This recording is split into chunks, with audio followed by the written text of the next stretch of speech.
¿Cómo está Osvaldo? ¿Cómo le va? Bienvenido. Ya estamos al aire. Buenas noches, querido Nelson. Buenas noches a la audiencia. ¿Cómo estás? Un gran saludo a la orden. Oiga, ¿y ese de qué? ¿De Colombia, Ecuador? Este es de Colombia. De Colombia, ¿no? Sí, Claro. La chompita. sí, la ¿Usted que Chopin. pasa por allá? ¿Tiene alguna historia por No, ahí? ¿O le gusta el país? ¿Le gusta? bueno, mi esposa es colombiana, Ahí le está, cuento. pues ahí está la relación, pues ahí está la relación. Tiene que haberme dicho eso, pues. No, yo, bueno, realmente yo siempre me he considerado un ciudadano de América Latina. De Perfecto, qué cualquier buena país. respuesta, oiga. Usted se fija y se percata. Bueno, realmente esta chompa, un día estaba en Asunción del Paraguay trabajando y pasaba por un outlet de Adidas y ¿Ya? entré y las encontré todas las chompas que digamos, auspicia Adidas de selecciones latinoamericanas, encontré como cuatro y las compré ese día. O sea, Pero, los que pueden, ¿no? Ir al extranjero. Yo el otro día pasaba ahí por la línea del tren y veía así la gente que yo ahí me compré cositas. claro, pues usted es de Milán, de Milán pasa el tren. No, no, tal cual, de Milán. Claro. No, bueno, por mi trabajo, esta chompa la compré hace exactamente 4 años atrás, la compré en Asunción, ¿Ya? que estaba de trabajo. Oye, qué bien. Oye, Osvaldo, me gustó el tema de que somos ciudadanos latinoamericanos. Creo que hubiésemos sido un gran país, Colombia, Ecuador, Venezuela. ¿Cuál más era? Perú. Panamá. Lo que quería hacer Simón Bolívar. Bueno, realmente el proyecto original era, que de hecho no era de Bolívar, era de Claro. Miranda, Allá. el concepto era Colombia. El nombre de Colombia, lo que es, digamos, en homenaje a Colón, fue una idea de Miranda, que él planteaba ponerle Colombia a prácticamente todo lo que era la hispanidad en aquel entonces, desde el Mississippi, que era la Tierra del Fuego, porque eso Allá. fue posterior, desde el Mississippi hasta la Tierra del Fuego, él planteaba ser un país. Chútica, qué Luego bien. Bolívar retoma la idea, en otro momento, obviamente, en otra circunstancia, cuando ya estaba un poco, el imperio mexicano ya está en manos de Iturbide, Centroamérica era parte de eso, entonces él convoca en Panamá a un congreso anfictiónico, que se llamaba así, donde de hecho él no estuvo, y ahí se habló de alguna forma de tratar de integrar, de hacer un solo Estado. Bueno, Argentina mandó, no fue, algunos países se excusaron, pero ese fue, digamos, el proyecto continental. De ahí sí, la Gran Colombia, que es la forma en que se la denomina. No existió Gran Colombia, era Colombia, le dicen así a esa etapa de la historia. Y sabes que Pero me era llama la Colombia atención, nomás, ¿no? sabes que me llama la atención que está borrado de la historiografía colombiana. ¿Ya? Si tú vas a cualquier museo de Bogotá, te invito a que lo hagas. Si en algún momento estás en Bogotá y entras a algún, bueno, tengo la mala costumbre de entrar a los museos porque en casi todos lados es gratis, pues, ¿no? Y si tú te das cuenta, no hay nada de la Gran Colombia, es impresionante. En los Ah, museos de Bogotá, de Cali, de Medellín, es impresionante. O sea, está borrado de la historia ese cuarto de hora hegemónico que tuvo Colombia. Luego, bueno, Páez encabezó en Venezuela, digamos, la rebelión, se abrió. Después vinimos nosotros, que tampoco está bien estudiado. Nuestra fundación no fue en 1830, ojo con eso. allá. En 1830 en Riobamba había un Estado federal colombiano. Fíjate que lo que dice el escudo, el Ecuador en Colombia. La Claro. verdadera independencia, digamos, ya el divorcio absoluto con Colombia es en 1835 en la Constitución de Ambato. Luego, Mira. bueno, sale Ecuador y finalmente lo de Panamá, país al que amo y quiero mucho, pero finalmente fue una gestión que hizo Estados Unidos de Wall Street porque salía más barato crear un país que pagar lo que pedía el Senado colombiano para poder construir o terminar de construir el canal que le iniciaron los franceses. Es bastante interesante el tema, Chútica, qué pero no, chévere, ¿no? Está muy hablada esta nota, está muy hablada. coincido que la única vía debió ser la integración y ya ves a los países que no se desintegraron como Brasil, Estados Unidos, Rusia, China, el rol que tienen en el mundo. Qué bien. Osvaldo, yo te quiero consultar algo que a veces me preguntan y yo sinceramente me siento a veces de medio desubicado.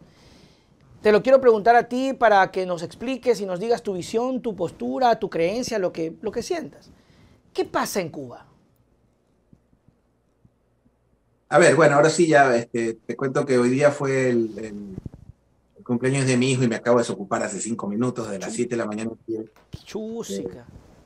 bueno, de verdad que yo soy vicepresidente de funciones en mi casa, entonces acabo de concluir. Un saludo a todas las personas que nos escuchan, muy contento de estar ahí. Ya que me permitiste, tengo sponsors, mi sponsor es el agua. Tomen agua, por favor, ningún tipo de bebida, agua como en Yo corriente. también tengo agüita nomás. Tome agua y sea sano y feliz. No soy Ronaldo para tirar la cola. A ver, mira, hay cosas que van mucho más allá del debate de la opinión pública, ¿no?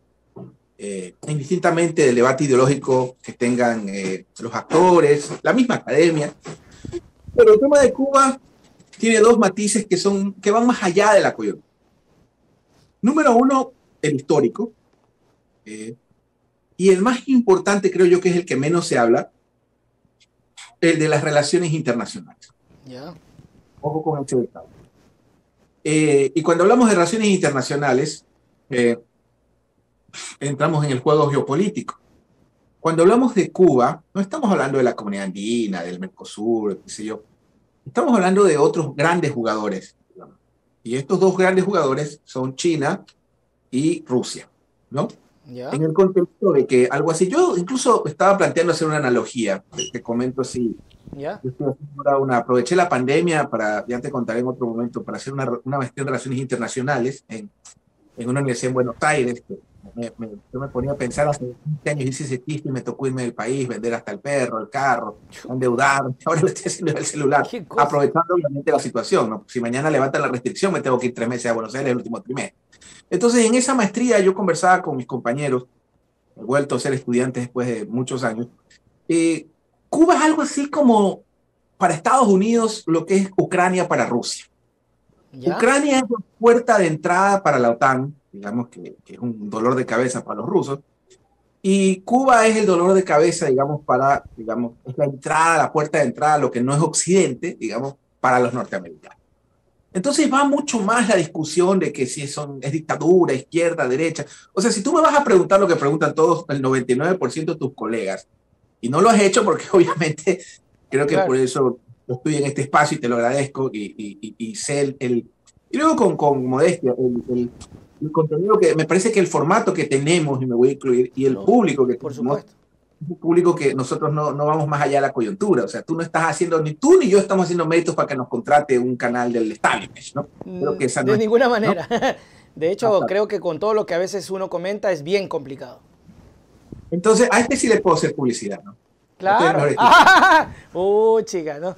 Sí, sabes que yo no termino de decidirme en los equipos acá, porque no soy muy futbolero.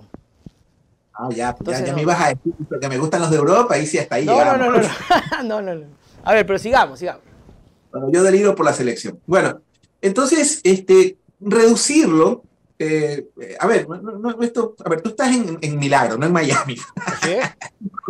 En el sentido que yo amo Milagro, me refiero a que si la pregunta es, ¿tú crees que es dictadura? A ver, vamos más allá. Vamos extendiendo un poco, como te planteaba, la historia, que es fundamental. El tema geopolítico. Entonces, lo de Cuba es un tema que va más allá, incluso, si me permites, incluso de un embargo, ¿sí? Para ponerte un ejemplo, desde mi perspectiva, el embargo es una de las estupideces más grandes de la política exterior norteamericana. Así, de las estupideces que han cometido, que te puedo enumerar, no alcanzarían los programas para enumerarte y explicarte, bueno, no es un programa de relaciones internacionales, pero en todo caso de las estupideces que comete el imperialismo norteamericano en ocasiones, ¿no? Han hecho cosas muy pilas, pero a veces hacen estupideces, y una de esas es el embargo. Te explico por qué. Primero porque es verdad lo que dice el relato liberal que están tratando de instaurar, que el embargo es significativamente marginal en materia de comercio. Sí, pero en materia geopolítica y en materia política fundamentalmente, y en lo que conlleva y lo que proyecta este embargo, hace dos cosas. Una, legitima el relato de los cubanos. Oye, yo te comento un tema, tú sabes que lo mío son campañas electorales. Ajá. Yo conversaba con un experto, un amigo mío, un tipo que de hecho trabaja para la OTAN. Amigo mío porque fue compañero cuando hacía el doctorado hace muchos años, pero me abstengo de decir su nombre. Pero él me decía, oye, uno de los lugares donde mejor se estudia inteligencia militar, política, es en Cuba. Porque esa gente ha tenido aquí a los gringos, aquí a los rusos, aquí a la KGB, aquí a los venezolanos, aquí a los chinos. O sea, los tipos tienen un gran manejo en estos temas de inteligencia política, ¿no?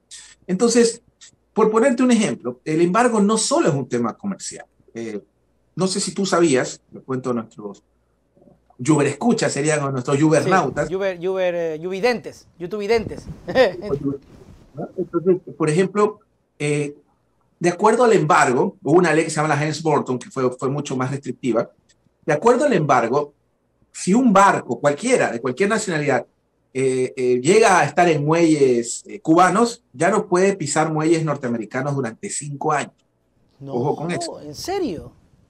Cualquier cosa el embargo, no es solo un tema de restricciones Oye, comerciales. Osvaldo, y esto es chévere entenderlo porque en serio, de verdad, yo también a veces desconozco de muchas cosas y uno cree que embargo es, ay no, ¿sabes qué? No lo regreses a ver, solo no lo veas. Pero me dices que, imagínate, que le prohíben, o sea, es vetado totalmente y cuidado que medio rocen el área marítima de Cuba. Pero fíjate tú, a nivel de la historia de la política exterior, para mí es una de las estupideces, salvo Carter y Obama, que creo que entendieron que lo levantó Carter en algún momento, un tiempo muy breve, después Reagan volvió a la idiotez, y bueno, igualito, y Trump digamos, tiró abajo todo lo que Obama había avanzado con esta gente, ¿no?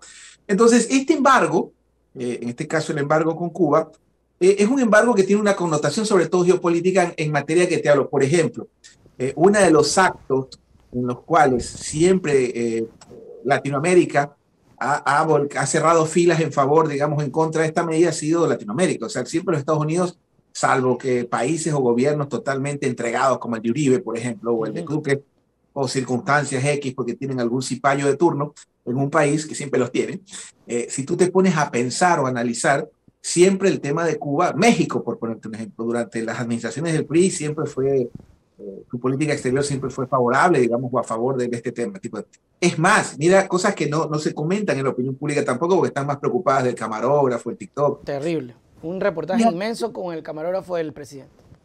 algo así, ¿no? Esta nueva Casa Real, los nuevos Royal, pues no los lazos. Yo No, vi, yo respeto. yo vi eso y me quedé pasmado. Pero bueno. Sí, bueno, no es culpa de ellos, pues no, No, no, digamos, no, para nada, para nada. no, mis respetos a la familia Lazo como cualquier familia ecuatoriana. Pero el tema pasa, si tú te das cuenta, en la última asamblea, y prometo, si se extiende, si alguno de estas personas que nos escuchan y nos miran quiere la información, se la puedo compartir, o la próxima entrevista, ahorita estoy en el celular, pero no tengo una computadora para hacer el Claro, para hacer compartir. compartir el contenido. A mí me sorprendió que en la última asamblea, en la última votación para levantar en contra del embargo, Ecuador votó a favor de Cuba. Y no te estoy hablando del Ecuador de Moreno, el Ecuador de Lazo. Y me llamó mucho la atención porque primero, ese tipo de decisiones, el canciller no las toma así nomás. Él tiene que agarrar el teléfono, de pronto, Llamar. poner el contenido, con estas paredes extraordinarias que vi que el otro día le existe una hasta mi amigo otro, muy chistosa, la que era con Cintia, ¿no? Entonces, el canciller tiene que llamar, pues, Al presidente. digamos, pues yo me lo imaginaba el canciller llamando al presidente para que voto, y me lo imaginaba a Lazo con boina de Che, o sea, vota a favor de Cuba, una cosa así. Entonces te puedo mandar el acta, y de hecho está en mi Twitter, no sé si tú tienes capacidad de compartir en pantalla, puedes ver, yo tengo el tweet, de hecho se lo respondo a un troll muy conocido de Lazo, bueno, no es un troll, creo que es un hombre inteligente, que es el señor Payares, porque un comentario, justamente yo hice un comentario de que cuando son manifestaciones en Cuba, la libertad, luchen, mueran por la libertad, y cuando las protestas son en Colombia, ahí sí disparen, Disparen. vándalos, desgraciados. Es como un doble discurso, ¿no? Salieron la Bueno, gente y este relato dijo, oh, qué bien, luchemos la libertad. Y acá sale la gente a reclamar, disparen. no, golpistas, que no sé qué, que no sé cuánto.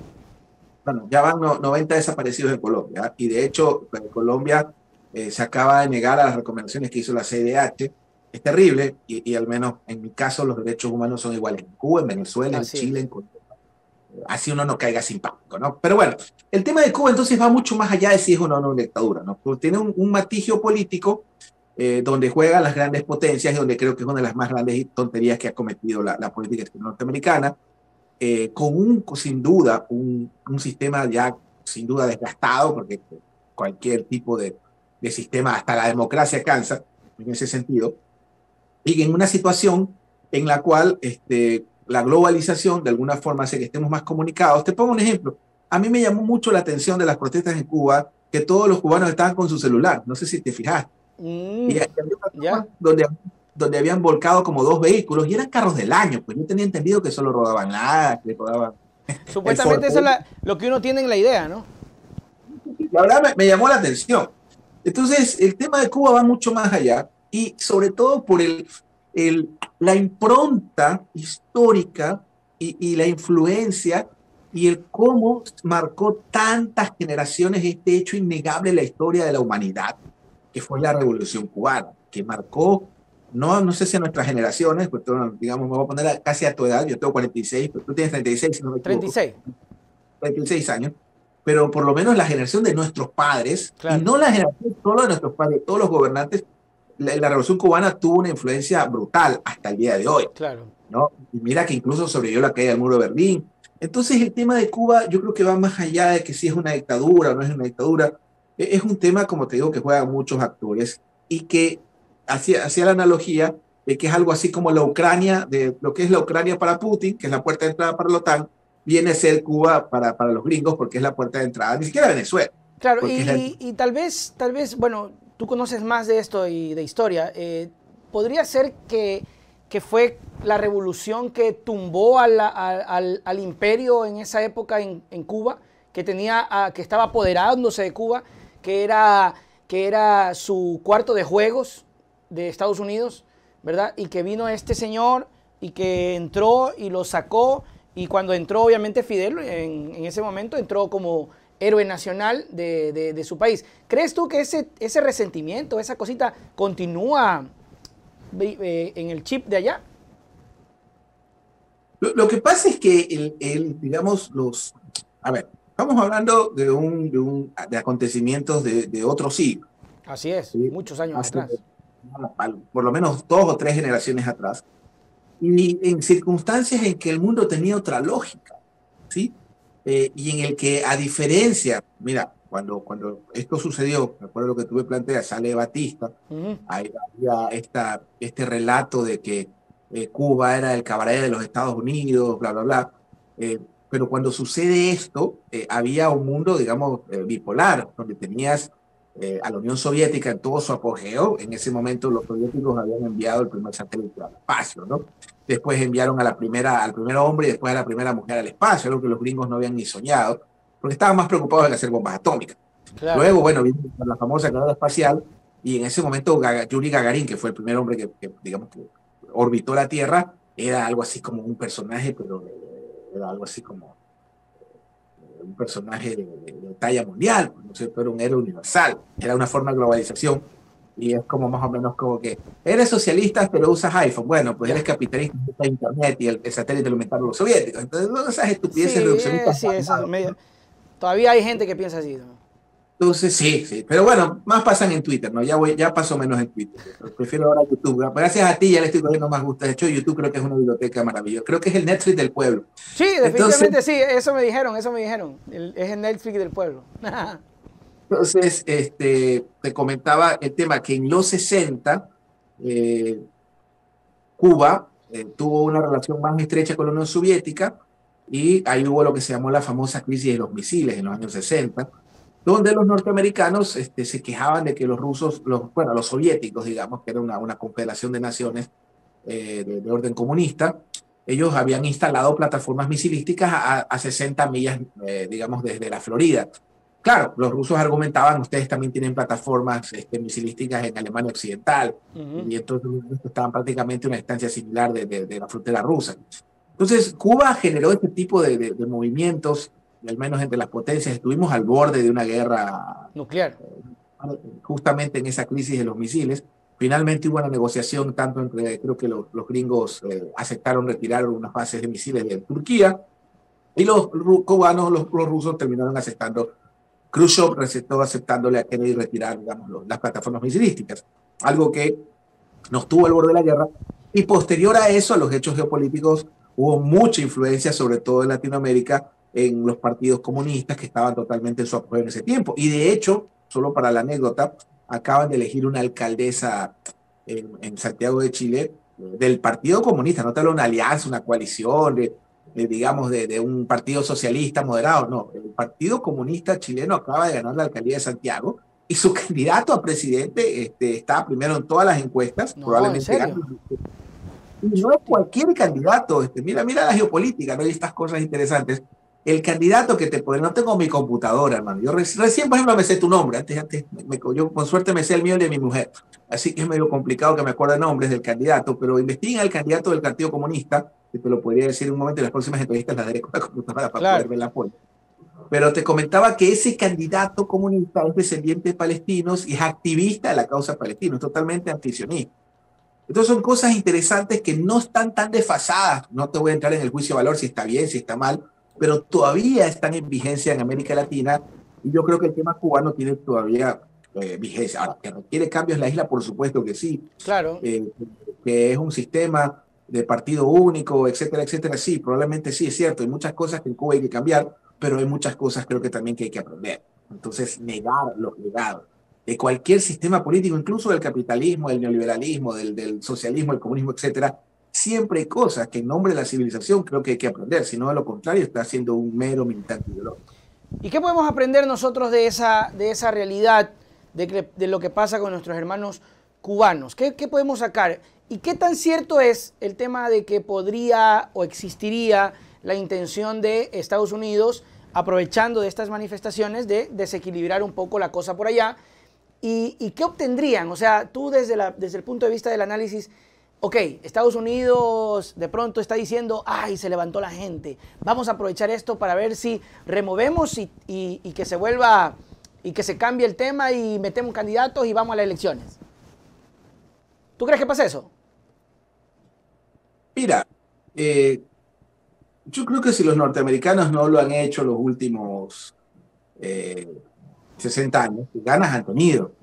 Según Castro o la inteligencia cubana, y de hecho algunos documentos desclasificados, hubo algunos intentos, o por lo menos formas de querer planificar el asesinato en su momento de Fidel Castro. Dicen que Raúl Castro era un poco más moderado y dice que este señor de apellido Canel está ahorita en una etapa de consolidarse. Yo no sé si los norteamericanos tengan más que la capacidad, la intención, digamos, de irritar en ese contexto más de, a ver, en todas las encuestas, esto es otro tema de tanto interesante también, ¿eh? Y prometo en lo venidero conectarme a un sistema que pueda, si me permites, compartir pantalla y presentarle imágenes a nuestros Claro. yubernautas.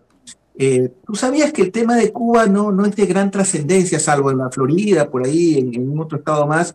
En la mayoría de los estados de los Estados Unidos no es pues un tema de propiedad nacional, o sea, Me saben que, imagino, me imagino. o sea, más es un tema de la Florida, pues ¿no? Tú sabes que el lobby de los cubanos, que son gente muy respetable y poderosa en Cuba, perdón, en Miami, son gente que hay que reconocerle, ya hay 3 generaciones de cubanos, gente muy próspera, gente muy inteligente, ojo, uno no lo puede desconocer, y que en gran parte ellos han sido, bueno, se refieren a ellos peyorativamente como gusanos, digamos, desde la isla y viceversa, por su conflicto, pero son gente muy, muy próspera, muy emprendedora, muy inteligente, que ahora son senadores, etcétera, etcétera. Pero fuera de la Florida, digamos, Cuba no está, no sé qué tanto a Biden le puede beneficiar. O sea, si no lo han hecho con Venezuela, que tiene las más grandes reservas de petróleo del mundo, yo dudo que eso... Que haya un interés total y que esté removiendo el corazón de los Estados Unidos, del poder de Estados Unidos para meterse ahí. Pero el relato entonces va por el asunto de la libertad, porque es lo que yo veía dentro de la discusión de la atmósfera de quienes opinaban, ¿no? Se levantaron, y acá saludamos a Roymer Torrente, que nos decía, el pueblo de Cuba pide libertad y salir de las dictaduras que está viviendo. Esto es el relato, o sea, se puede interpretar esa manifestación como levantamiento y el salir de la dictadura, ese grupo que salió a manifestarse, porque también salió otro grupo a defender, ¿no? Bueno, te cuento que antes de ayer conversaba con un amigo cubano, que de hecho él es totalmente él plantea que él quiere, digamos, democracia, él quiere la salida del actual Partido Comunista. Pero él me comentaba, que me llamó mucho la atención, me dice, oye chico, dice, en Cuba siempre ha habido manifestaciones, hermano, lo que pasa es que ahora hay celulares, ahora la gente puede enterarse, pero toda la vida ha habido, siempre ha habido protestas. De hecho, hay no recuerdo el sistema o la forma, habría que preguntarle a un experto en la materia, hay una serie de espacios, digamos, para que la gente se manifieste, la gente se queje, proteste, etcétera, etcétera. Entonces él me planteaba que en Cuba siempre ha habido este tipo de manifestaciones. Lo que pasa es que ahora todo el mundo tiene su aparato para poder, cosas que, por ejemplo, no pasa en China. ¿Y por qué no pasa en China? Ojo con esto. Porque tiene que haber teléfonos también, pero no Sí, pasa. pero mira, va más allá. Y eso es lo que no entienden cuando están cegados por el dogma. ¿Ya? Mira lo que pasó en Arabia Saudita.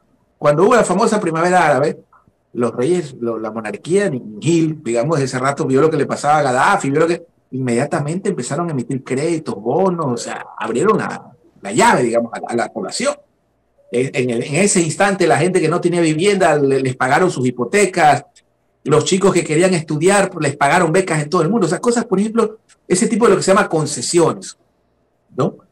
Entonces, generalmente, en China, tú dices, bueno, acuérdate de Tiananmen en el año 91, no sé ¿Ya? cómo se pronuncia Tiananmen, no recuerdo la plaza, acuérdate de la manifestación, pero China es el país que tiene el récord universal de haber transformado a su población campesina pobre en clase media y ya media alta.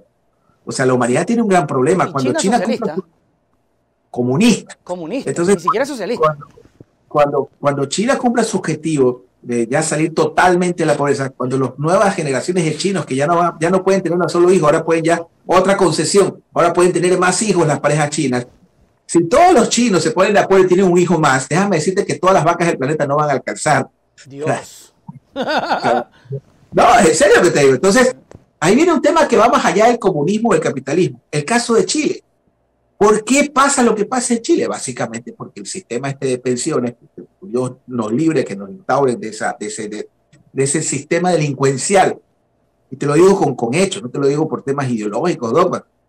Todo el mundo habla del sistema de pensiones de Chile, que ha fracasado de acuerdo a los chilenos, ¿ya? Sobre todo por la desproporción, pero no nos vayamos solo a Chile, pues. Yo te invito, o invito a cualquier persona que nos está escuchando, que investigue el sistema de pensiones y el sistema de salud privatizado en Colombia. Nefasto, desastroso, es algo así como el salvataje bancario para los colombianos, para nosotros vendría a ser para ellos. Allá varias prestadoras de salud les cambian el nombre, las quiebran y terminan permanentemente en la error. Así un fracaso absoluto el tema de las famosas AFP.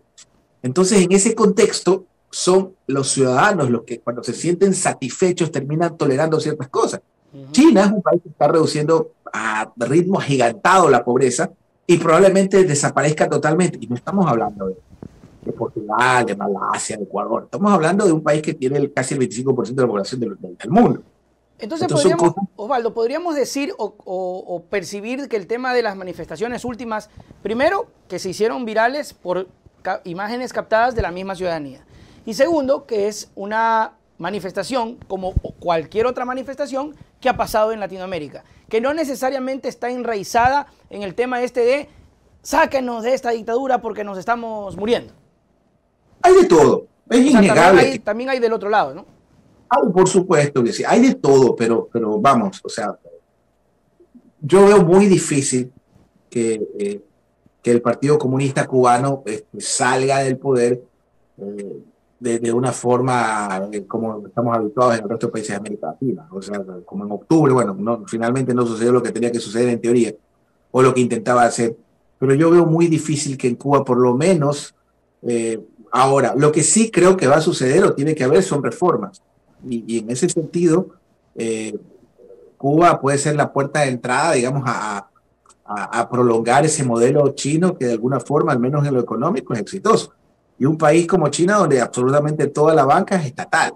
Entonces, yo creo que habría que esperar un poco y veo muy difícil que este tema termine al menos en esta situación.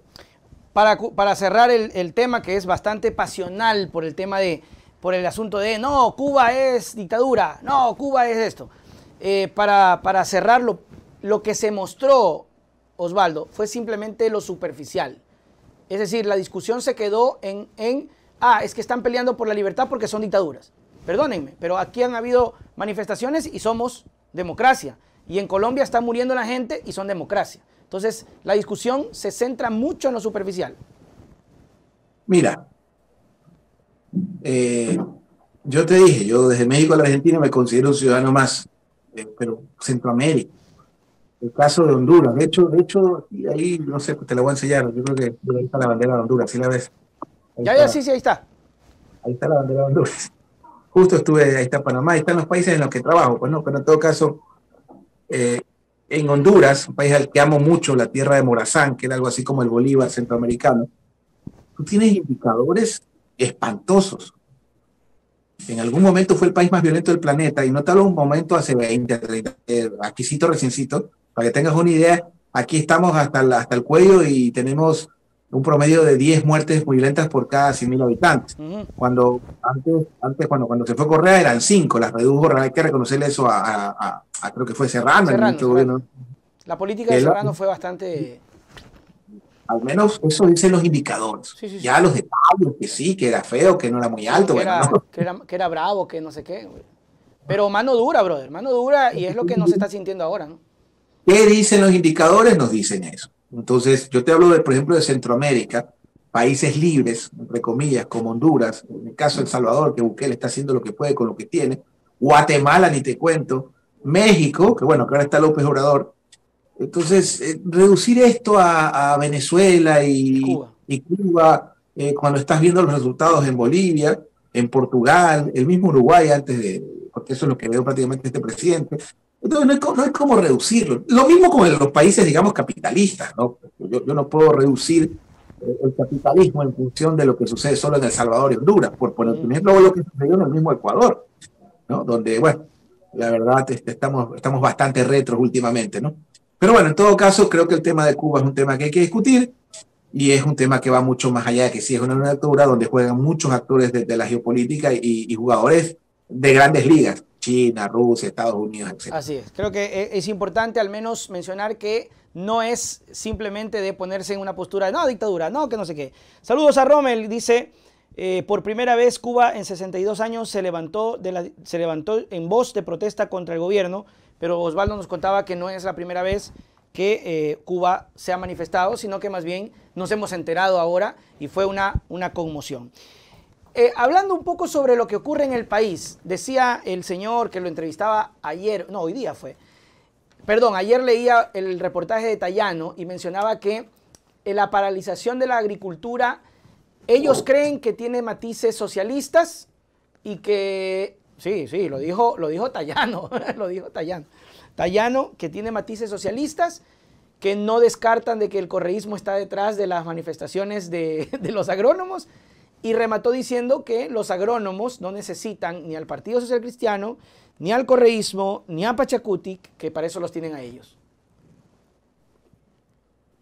A ver, esto es súper interesante. O sea, ojalá no caigan en lo de culpar a Correa hasta cuando se tapan las alcantarillas, ¿no? Ya ese señor, yo creo que hay que dejarlo, no descansar en paz porque no está muerto. Además que le resultó a Lasso no olvidarse en las elecciones, y le resultó. Sí, ojalá lo mantenga. A ver, lo de los arroceros es sumamente interesante por dos factores. ¿Ya? Uno, bueno, tú vives en Milagro, pero estás en el campo de influencia de Guayaquil, yo también. Yo, de hecho, viví muchos años en Durán, casi 30 años. Pero recordemos que San Borondón es la capital subrogante de Guayaquil. Entonces, cerrar San Borondón no es cualquier cosa, ¿ya? Y es bastante interesante y hay que analizarlo porque esta protesta no vino de Pachacuti, no vino de la Conalle, no fue en la Amazonía, no fue en los Páramos, no fue Leonidas, fue un sector en teoría afín a Lasso que le reclamaba una promesa de campaña. Y esto es importante y aquí me dirijo a la gente que está cercana al presidente, con muchísimo respeto. No se puede usar la lógica del mercado en todo, ¿sí? Hay algo que se llama soberanía alimentaria. ¿Sí? Hay algo que hacen todos los países del planeta. Todos. Pueden con todo gusto y con mucho cariño, más que un debate, analicemos casos, estadísticas. No hay país del planeta que no subvencione o no genere una serie digamos, de beneficios a su agricultura, a su subsidios, a su papa. ¿Correcto? Estados Unidos. Y el arroz no es cualquier cosa. ¿Ya? El arroz es para nosotros los ecuatorianos lo que el maíz para el mexicano, que ya está en manos digamos, de los gringos, eso es de terror. ¿Ya? Y lo que para los argentinos es el pan. Yo recuerdo que viví, bueno, he tenido la suerte cuando era estudiante viví 5 años en la República Argentina. Y la verdad, yo arrocero, pues hermano, Claro. era pan. Entonces, el arroz para nosotros está en nuestra alimentación. Entonces, no puedes usar las lógicas de es que la oferta y la demanda, que la mano invisible es la nada. Por eso la mano invisible es la nada, la nada, la nada. No puedes tú confiarle a la nada, digamos, a que la mano mágica del mercado resuelva. Al menos en ese caso, ¿no? Tú, por ejemplo, te escuché el otro día, te escuché antes de ayer, creo, o ayer, no me acuerdo. Ahora soy asiduo youtuber evidente también. Ya. No, oye, la verdad Gracias. que soy honesto y te lo digo con muchísimo respeto. Yo hace mucho tiempo no escucho noticias nacionales. O sea, yo para enterarme de temas políticos de Latinoamérica y Ecuador tengo que ver a la BBC, que hay que reconocerlo. Claro. Yo mandaría pasantías a muchos periodistas, no a todos, porque sí hay respetables. Pero ya la verdad, yo solo veo la BBC, la DW, o sea, cadenas para hacer temas de Latinoamérica, de políticos, tengo que ver cadenas europeas. Y ahora te veo a ti. Entonces, escuchándote el otro día, el tema del retiro de los aranceles. O sea, sí, puedes comprar la computadora más barata, qué sé yo, la camarita. Entiendo que para ti es una herramienta de trabajo y eso es sagrado, porque es como uno come. Pero, o sea, hermano, son 180 millones menos a la caja, líquidos. No es que es un préstamo no reembolsable con un organismo de crédito, bla, bla, bla.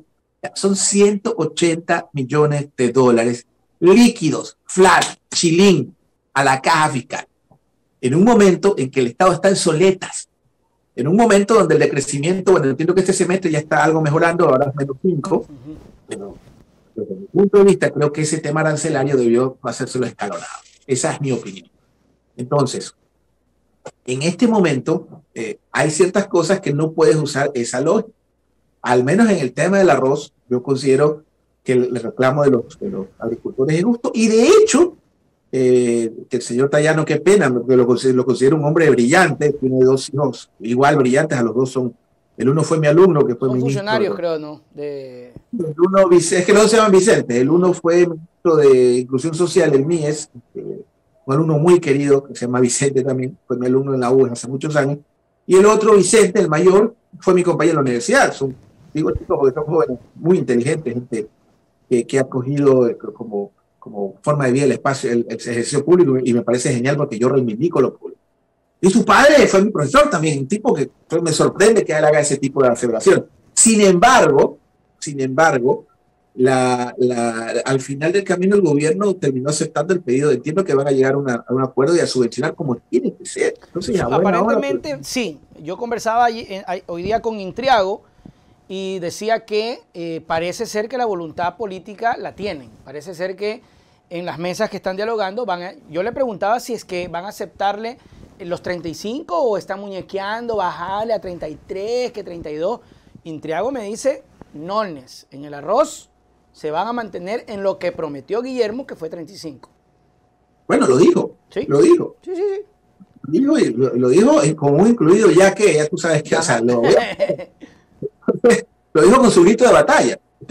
Pero insisto, más allá del dogma, más allá de la discusión, el tema de la agricultura, por ejemplo, de las promesas de campaña que hizo el presidente, lo del crédito al 1% es fundamental. Pues. Tú no puedes tener un sector tan golpeado por la situación, por lo que estamos viendo. Mira, hay 2 sectores que yo reivindico y que la gente no habla mucho, porque mira, la historia, las cosas hay que contarlas, porque si no lo haces tú, lo va a hacer otro por ti, lo va a hacer mal. Mira lo que pasó en la pandemia. Hubo 2 sectores fundamentales. Cuando sucedió lo de la pandemia, hubo amenazas de plagas, guerras, hambrunas, etcétera, etcétera. No, teoría de conspiración para nada, la realidad. Hubo 2 sectores de la economía, porque esa es otra. Vamos a poner alfombra roja, política de piernas, brazos, orejas, pecho abierto a la inversión extranjera. Vengan, háganos lo que quieran, nos amamos, soy tuya, soy suyo, lo que ustedes quieran. ¿No? Hay que reivindicar a la inversión nacional, al que está aquí. La generosidad empieza en casa. Entonces todo el mundo habla de la inversión extranjera. Vengan, CIADI, lo que ustedes quieran, fírmame aquí a ciegas, no importa. Y el empresario que está aquí, valiente, que no se fue a Perú, que no se fue a Panamá, que no tiene, que tributa, que se banca la nómina todos los meses, que no despidió, en muchos casos de gente heroica, que no despidió un empleado en la pandemia. Y sabes, esos dos sectores que yo reivindico, fueron dos. El sector pesquero, que no paró un segundo, y mira tú, los agricultores, especialmente los de la costa y los de la sierra, no pararon un día, en un momento en que el mundo estaba en una situación complicada, el no estaba peor que siempre, ya ni siquiera el sector pesquero, no pararon un segundo porque había una amenaza de hambruna y la gente no habla de esas cosas. Y ambos sectores terminan siendo golpeados por el gobierno. En el caso del sector pesquero, mira, no existe industria del planeta. Eso es historia, eso no se puede, o sea, más que debatir, solo hay que revisarlo, por lo menos buscar una forma de interpretarlo si no estás de acuerdo. No hay sector del planeta que no sea industrializado con el respaldo estatal. La industria automotriz china, la industria automotriz coreana, todo el planeta. Eso es lo que yo me sorprendo, que a veces la gente, perdón Osvaldo que te interrumpa, a veces la gente cree, y yo escucho a veces comentarios y me decían, es que todos quieren regalado, todos quieren que se intervenga. Oye, pero todo el mundo necesita apoyo, incluso hasta Estados Unidos, que es súper potente y súper millonario y todo, tienen subsidios para sus sectores productivos. Hermano, la flota pesquera ecuatoriana, y no tengo barco, por ejemplo, hace 30 años, porque yo estudio mucho, bueno, yo como buen integracionista, yo creo mucho en los procesos de industrialización como vía del desarrollo, bueno, entonces uno mira en qué me puedo reflejar. La industria pesquera ecuatoriana, hace 30 años atrás, eran 4 pangas, hermano. Yeah. 4 pangas. Y los barcos que habían aquí, acuérdate de la guerra del atún, eran gringos, eran de cualquier lado. Eran 4 pangas. Hoy, 20 años después, son la segunda industria del mundo. Mira tú. Después Filipinas. Y ojo, estos países con los que compite nuestra flota tienen unas leyes laborales demasiado flexibles para mi gusto. O sea, que yo estoy en contra por un tema, a pesar de moral. Yo conceptualmente, porque soy cristiano, no puedo estar a favor de ningún tipo de tercerización laboral. ¿Ya? Segundo, son países que tienen tasas de crédito al 2-3% y que sus estados los ayudan les subvencionan el combustible y adicional a eso, ¿sí? No reciben todas las inspecciones que reciben. Y esa flota hoy es la segunda del mundo. ¿Y qué hizo el gobierno Moreno? Les retiró el subsidio del diésel, que era fundamental para sostener la flota. A pesar de eso, esa industria no paró un segundo. Y mira, y lo mismo nuestros agricultores, esos arroceros, ellos acaban de evitar una hambruna. No es lo menos que, qué bueno que Lazo llegó finalmente a un consenso. Lo menos que se puede hacer con esto que se llama soberanía alimentaria, que es la papa, ¿sí? Es sostener y respaldar estas industrias. Porque no es un tema de que el respaldo al Estado, no, es un tema el Estado somos todos. Y lo primero que hay que garantizar, ¿ya?, es la alimentación de los ecuatorianos y las condiciones para... Tú no puedes estar sometido a los importadores, pues mañana hay una especulación ¿me explico? Por eso yo me sorprendo que fácilmente escucho a muchas personas, no, importamos. ¿Con qué facilidad, Osvaldo? Importamos.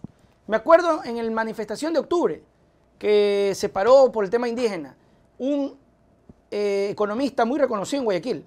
Si no quieren traer productos, los importamos de Colombia. Se acabó. Ideas. Y son muy cercanos a Guillermo.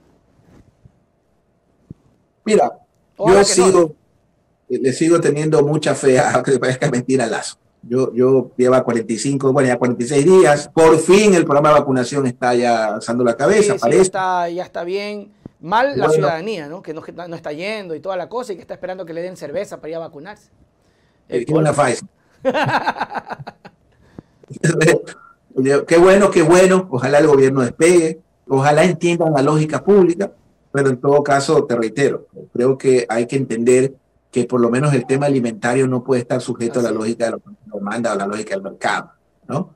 Hay cosas que son importantes y hay que garantizar eso de ahí, y ojalá que el acuerdo con los arroceros sea la impronta de este gobierno y que sea una gestión que se centre en respaldar a nuestros agricultores, y ojalá no sean solo 1.000 millones, sino por lo menos 2.000 o 3.000 millones a esa tasa de interés que prometió en campaña. Así es. Y que no se mezcle políticas en este tipo de situaciones, porque más lo que hacen es dañar un proceso que puede terminar siendo muy bueno. Osvaldo, me despido. ¿Tus palabras? No, gracias. Yo solo voy a reitero a nuestros auspiciadores el agua. El agua sí. Ya me quedé sin agua yo. y al mejor equipo del Ecuador. Emelec, emelexista. Nos vemos, Osvaldo, la próxima semana para seguir hablando de lo que ocurre en el país.